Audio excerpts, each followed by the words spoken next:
Hey guys, welcome back. What's up? It's Monday. I hope you just had the best weekend of your life. If you're new here, my name is Brad. I make videos with tips and motivation on how to get out of debt, how to stay positive, and reach financial freedom. If you think that's something that might make your life better, consider subscribing and hit that bell notification so you get told every single time I release a video or go live. If you've been watching my channel for a while, you know that following your net worth is something that I highly recommend. And if you're new here, you should really consider it, especially if you're new to getting out of debt or starting, say, Dave Ramsey's baby steps. When I first started tracking my net worth a little over a year ago, it really helped keep me motivated through the long haul of getting through baby step number 2. I know people that track their net worth quarterly, yearly, even daily. For me, I found a good balance of doing it once a month.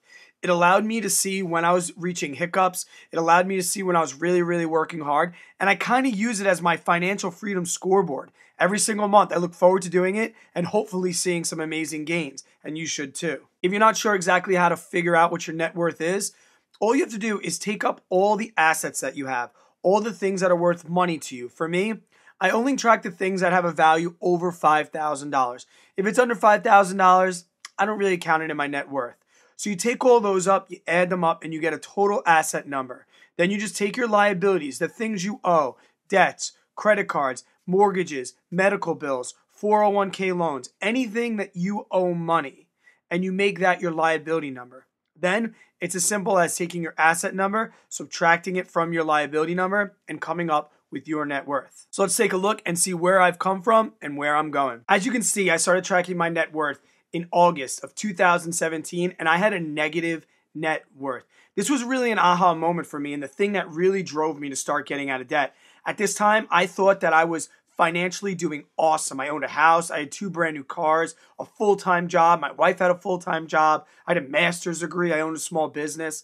I thought I was doing amazing. And it wasn't until I really looked at my net worth and found out, wow, I have a minus $29,000 net worth currently. And that's what really led me to get out of debt. That's the thing that made me say, I do not want to be worth nothing. I want to be worth something, and this net worth was going to help me achieve financial freedom. If we take a look at my assets, first I have my house. You see I blacked out a couple numbers. That's out of respect for my wife and things like that. And I don't really want to get into too much detail exactly where it is. But for my investments and stuff, I have no problem showing you that. The first thing that I have is my house. And all I did was take the value of my home on Zillow. You could type in your address and get a Zillow estimate or something, whatever they call it. So I take that, I subtract it by my mortgage, and I get what's left. Right now, I have an equity in my house at about $175,000. Then we have my 403Bs and my wife 403Bs.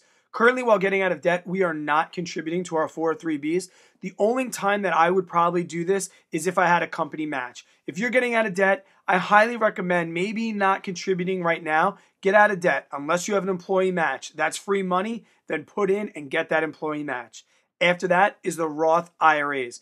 I'm not contributing to that right now, but with a Roth IRA, you only get a certain amount of money you could put in every year, and that's it. So you can't get out of debt and make up those old years. So if you have a Roth IRA, I highly recommend maxing it out because you'll never get 2018 back. Both of my Roth IRAs are with Vanguard, and you'll see just below that, I have Van Brokerage account. I have a joint brokerage account with my wife, and I opened it up when I opened my Roth IRAs early this year, but I'm not contributing to that right now as well because I am really trying to attack my debt and become debt-free before I worry about my investments. Under that, you'll see my Robinhood account. You might be asking yourself, Brad, why do you have a brokerage account in Vanguard you're not contributing to, but then you have this Robinhood that has all this money in it?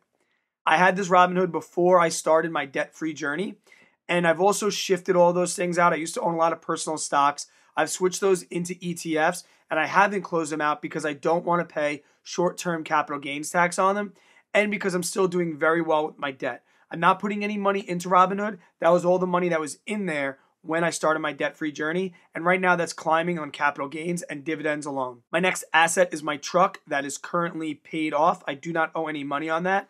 I drive a 2016 Toyota Tacoma, and I found that value by going on kellybluebook.com, putting in all of the things and all my specs on my truck, and that is the number that it gives me, and that's the number I use every single month when considering the value of my truck. The rest is my general savings, checking, and cash. Not a lot of money in there, pretty much just enough to cover the bills. My cash is things like sinking funds and and things like that. But other than that, it reaches a total assets of just over $320,000. And the liabilities. Guys, my liability list started with 6 liabilities when I first started. You can see that if you've seen my debt snowball videos. And also you see that I just had a major liability change. I just paid off my student loan with my father's inheritance. I made a $61,000 student loan payment and got rid of my graduate student loans. So the only liability that we currently have left is my wife's graduate loan. That loan has just under $50,000 on it, and at $5,000 a month, we hope to have that gone in the next 10 months or so. So right now, my only liabilities is just that graduate loan at just under $50,000. When I take my assets and I subtract them from my liabilities, I find out that I currently have a net worth of just over $270,000, which I could not be more proud. I work really hard, and if you're working hard, you know how much pride I take in that number. If you're with me and you're following the debt-free journey, or you're on your path to financial freedom, you know how proud you feel when you achieve this, because you know how hard that we had to work to get to that number. So guys, you can see I'm nothing special. I'm a regular guy. I'm a school teacher. And in under 20 months, I took my net worth from being minus $29,000 all the way up to $270,000. You can do it too. If you're new to this, guys, please don't become frustrated. You'll see if you look at the graph that some months were really great, some months not so much. A lot of that depended on the market's ups and downs. You can see in like December 2018 when the market dipped a little, so did my net worth. But that's part of the game, because right now the market's back up and look what my net worth is doing. I hope you'll really consider finding out what your net worth is. Don't be discouraged. It might not be the number that you want to see, but you have to start somewhere and it'll get better. Please give the video a thumbs up. And if you're new to the channel, consider subscribing. I hope you guys have an amazing week. I'll catch you on the next time. Until I see you again, stay positive, work really hard, and be kind to others. Have a great day, guys.